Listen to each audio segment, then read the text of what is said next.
ചൈനയുടെ യുദ്ധതന്ത്രത്തെ സൈനിക മേധാവി വിശദീകരിക്കുന്നത് വളരെ കൗതുകകരമായാണ്. കാരണം അത് പണ്ട് എന്താണ് AD 489 മുതൽ ചൈനയിൽ നിലനിൽക്കുന്ന യുദ്ധതന്ത്രത്തിൻ്റെ ബാക്കിയാണ് എന്ന മട്ടിൽ ആണ് അതിനെ വിശദീകരിക്കുന്നത്. നമുക്കറിയില്ല, അതിനെക്കുറിച്ച് നമ്മൾ കൂടുതൽ പഠിച്ചിട്ടുമില്ല.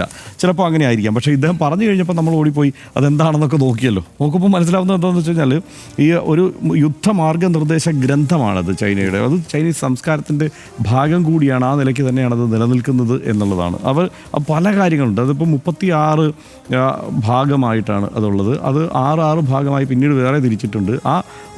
ആദ്യത്തെ 3 ഭാഗം എന്ന് പറയുന്നത് ഒരു ഭാഗത്തിൽ 6 വെച്ചിട്ട് അങ്ങനെ 6ആയി തിരിച്ചിരിക്കുന്നു. അതിൽ ആദ്യത്തെ 3 ഭാഗം എന്ന് പറയുന്നത് അവർക്ക് മേൽക്കൈയുള്ള ഒരു സാഹചര്യത്തിൽ, അനുകൂലമായ സാഹചര്യത്തിൽ എങ്ങനെ ഇടപെടണം, എങ്ങനെ കൈകാര്യം ചെയ്യണം എന്നുള്ളതാണ്.